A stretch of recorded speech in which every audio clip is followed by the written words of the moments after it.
Puji Tuhan, Shalom. Anda dimanapun Anda berada, kekasih-kekasih yang diberkati Tuhan, umat percaya yang luar biasa. Senang sekali saya dapat hadir kembali dalam rahmat dan anugerah-Nya untuk berbagi kebenaran firman Tuhan yang adalah kekuatan bagi kehidupan kita dan penuntun bagi langkah-langkah kita. Mari kita siapkan hati, kita rendahkan hati, kita buka kehidupan kita untuk mendengar apa yang akan Roh Kudus sampaikan. Kita percaya bahwa kehidupan kita akan semakin dewasa, bertumbuh menyenangkan hati Tuhan, dan menjadi berkat bagi kemuliaan Tuhan. Kita berdoa terlebih dahulu meminta pertolongan Tuhan. Bapa di surga, di dalam nama Tuhan Yesus, kami bersyukur untuk hari yang Kau jadikan, untuk hari yang Kau anugerahkan. Kami percaya di dalam Engkau tidak ada yang kebetulan. Engkau punya rancangan yang luar biasa bagi setiap orang yang mengandalkan Engkau Tuhan. Untuk itu kami mau selalu dengar-dengaran akan Engkau. Kami mau selalu mengikuti arahan Tuhan. Karena kami percaya bahwa rancangan Tuhan adalah rancangan damai sejahtera, bukan kecelakaan, yang menuntun kami kepada masa depan yang penuh dengan pengharapan. Kami mau buka hati bagi kebenaran firman-Mu ya Tuhan. Bicaralah bagi kami dan kami siap untuk menerimanya. Di dalam nama Tuhan Yesus Kristus kami berdoa dan mengucap syukur. Haleluya. Amin. Umat percaya yang diberkati Tuhan, tidak ada seorang pun di atas muka bumi ini yang suka dengan masalah. Kita pasti akan merasa sedih, akan merasa kecewa, bahkan ada yang mengeluh, ada yang gusar, ada yang panik, ada yang ketakutan ketika masalah terjadi dalam kehidupan kita. Itu hal yang wajar dalam kehidupan manusia. Hanya bagi kita anak-anak Tuhan, cara kita memahami, cara kita merespon masalah harus dengan tepat.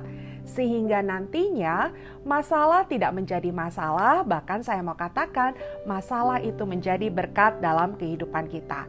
Apalagi iman percaya kita menyatakan bahwa dalam segala perkara, Roma 8 ayat yang ke-28, Allah turut bekerja untuk mendatangkan kebaikan bagi Anda dan saya yang mengasihi Tuhan.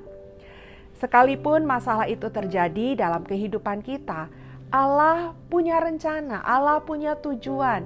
Allah bisa menjadikan persoalan itu untuk mendatangkan sesuatu yang baik dalam kehidupan kita. Nah, untuk itu bagaimana kita menyikapinya? Kita perlu belajar dari kebenaran firman Tuhan.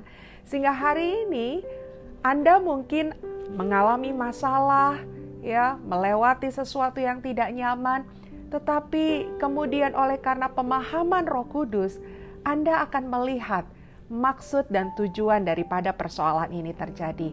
Dan yang pasti bagi kita anak-anak Tuhan akan selalu mendatangkan kebaikan. Suatu hari umat percaya yang diberkati Tuhan, saya ini sedang mengendarai kendaraan sendirian. Lalu kemudian saya ingin pulang dari kantor menuju ke rumah. Dan saya melintas di jalan tol yang memang seringkali saya pilih sebagai jalur saya kembali pulang. Nah, ketika saya masuk ke jalan tol itu, maka saya lihat jalan tol itu padat, ya, jalan tol itu padat adanya. Dan ketika saya masuk ke jalan tol itu, saya berada di posisi yang paling kiri, ya, berada di posisi yang paling kiri. Lalu kemudian saya berkerinduan untuk ada di posisi paling kanan. Karena memang jarak saya untuk keluar dari jalan tol itu masih jauh adanya. Jadi saya ingin tidak ada di posisi kiri tapi di posisi kanan. Tetapi saya melihat bahwa wah, ini rasanya tidak mungkin karena begitu padatnya kendaraan yang ada. Saya melajukan kendaraan saya dan apa yang terjadi? Saya sempat kebingung-bingung begitu ya, ini jalanan padat tapi kok orang ya nyerodok sana sini. Ya, ada satu mobil yang nyerodok saya sehingga saya harus bergeser. Ya, lalu mobil itu lolos di depan saya dan saya terus ada di posisi yang ada dan itu udah udah nggak jelas sebetulnya ya, urutan-urutannya tuh sudah nggak jelas, lintasan-lintasannya. Tiba-tiba ada mobil lagi yang mepet mobil saya dan memaksa saya untuk bergeser pada akhirnya, dan saya bergeser, mobil itu maju lagi ke depan. Dan sampai beberapa mobil, umat percaya. Saya sampai begini, ini apa-apaan sih? Dari tadi saya disodok-sodok, dari tadi saya dipepet-pepet gitu ya. Di hati saya ada, ini apa sih? Ada kegemasan, ada kekesalan juga begitu. Tapi kemudian saya tersadar bahwa akhir dari hal itu semua, saya ada di posisi paling kanan di jalur tol itu. Dan Roh Kudus mengajarkan hal yang luar biasa dalam peristiwa itu, umat percaya. Lihat, dari awal saya ada di sebelah kiri, dan ketika proses itu terjadi di mana saya dipepet, digeser, terpaksa saya harus memindahkan perlahan-lahan posisi kendaraan saya kesal ketika itu. Saya marah. Kenapa saya ngalamin hal ini? Kenapa orang-orang seperti itu tidak sabar, tidak saling toleransi dalam keadaan macet demikian? Kok mepet. Tetapi lihat, pada akhirnya proses itu membawa saya ke posisi yang seharusnya, ke posisi yang saya rindukan.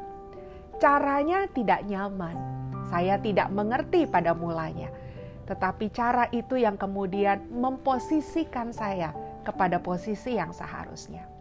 Demikian pula dalam kehidupan kita, umat percaya.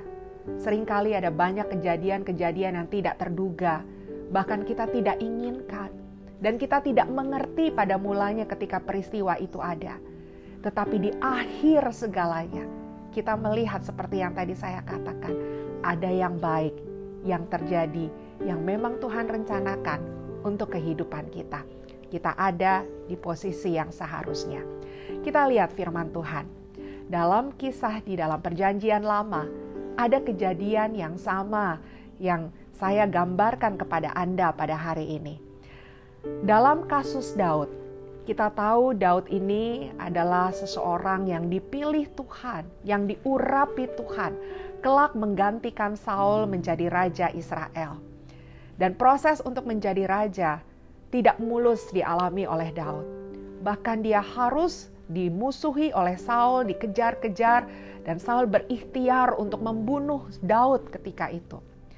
Dan dalam pengejaran itu bukan 1-2 hari, tapi memakan waktu yang cukup lama. Daud harus lari dari satu tempat ke tempat yang lain, bersembunyi dari satu gua ke gua yang lain untuk menghindari pembunuhan yang akan dilakukan oleh Saul. Dan dalam proses itu tentunya hati Daud begitu sedih, hati Daud begitu panik, ya segala yang tidak nyaman itu ada di dalam kehidupan Daud. Nah, dalam peristiwa itu, suatu ketika Daud memiliki satu pemikiran bahwa kalau seperti ini terus-menerus, saya harus melindungi diri, saya harus mengamankan diri saya sendiri. Sehingga keputusan apa yang diambil oleh Daud, Anda bisa membacanya di dalam 1 Samuel pasalnya yang ke-27. Daud tiba-tiba mengambil keputusan untuk bergabung ke tentara Filistin, ke pasukan Filistin. Di mana notabene waktu itu orang Israel dan orang Filistin bermusuhan adanya. Jadi dia berpikir untuk menghindari satu masalah, dia masuk ke dalam pasukan Filistin karena dia pikir Saul tidak akan berurusan dengannya di sana. Dan Daud ini adalah seorang yang loyal, seorang yang sangat dedikasi kalau dia sudah berkomitmen terhadap sesuatu. Jadi ketika dia mendatangi Akis ketika itu sebagai pemimpin orang Filistin, maka Akis menerima Daud untuk bergabung di dalam pasukannya. Dan sekian tahun lamanya Daud berdedikasi dengan Akis, tidak berkhianat, memberi kekuatan tenaga ya untuk berperang bersama-sama. Semua yang terbaik Daud berikan buat Akis dan bangsanya.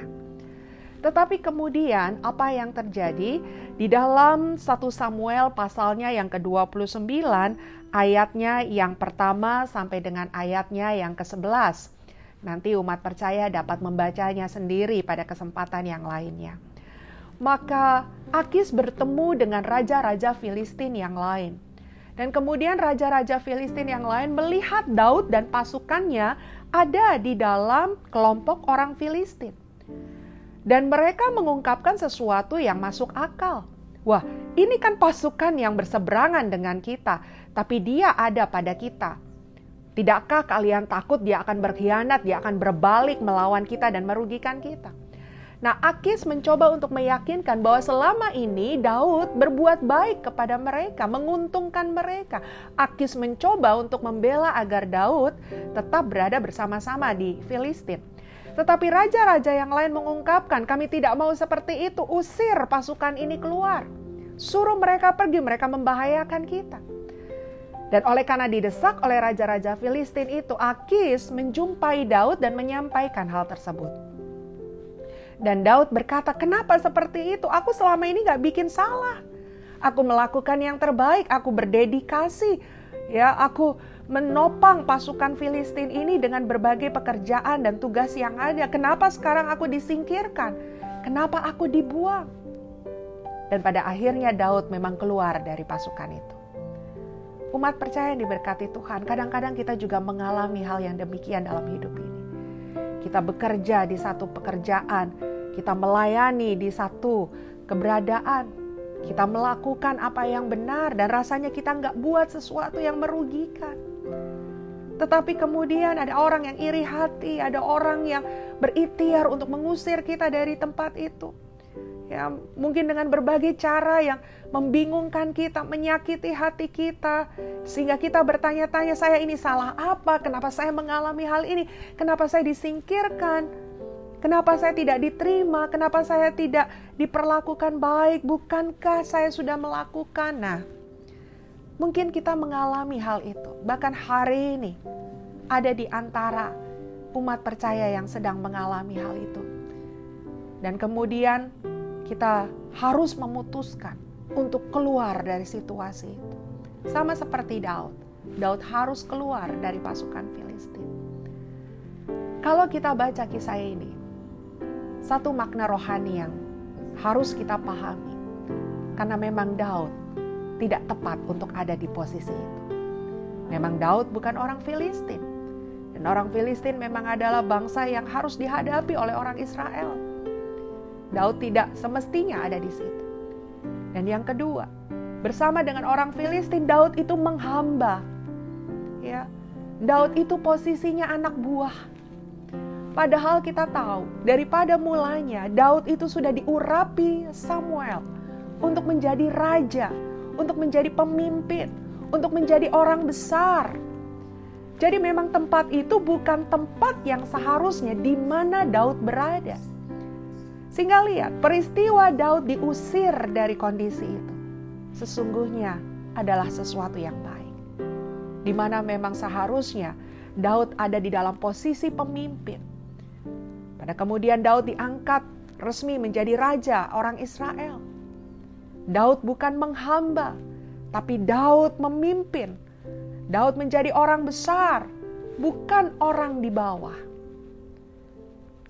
Umat percaya yang diberkati Tuhan, mungkin hari ini kita mengalami perkara-perkara yang tidak menyenangkan. Dan akhirnya kita harus digeser, kita harus dikeluarkan. Kita nggak paham mungkin kenapa hal itu terjadi sama kita. Tapi kemudian hari nanti kita akan mengerti bahwa ada rencana Tuhan yang baik. Ada rencana Tuhan yang luar biasa. Mungkin tempat kita hari ini yang ada, itu bukan tempat kita. Itu tidak pas buat kita. Bukan itu tujuan yang Tuhan buat. Ya, mungkin itu bisa menjadi sebuah proses saja sebagai tempat persinggahan untuk kita belajar sesuatu, tetapi itu bukan tempat akhir bagi kita. Kita ada di tempat yang jauh lebih baik, jauh lebih tepat, jauh lebih cocok, di mana akan mengeluarkan kemampuan kita, akan memposisikan kita pada tempat yang seharusnya. Sehingga hari ini, ketika engkau mengalami penyingkiran, atau bahkan pengusiran, biarlah jangan terlalu dimakan dengan kesedihan. Mari buka mata hatimu dan percayalah Tuhan turut bekerja dalam segala hal untuk mendatangkan kebaikan. Percaya saja dengan cara Tuhan. Selama kita tidak berbuat salah, selama kita tidak melakukan kejahatan, percaya Allah punya tujuan yang baik, yang benar dalam kehidupan kita.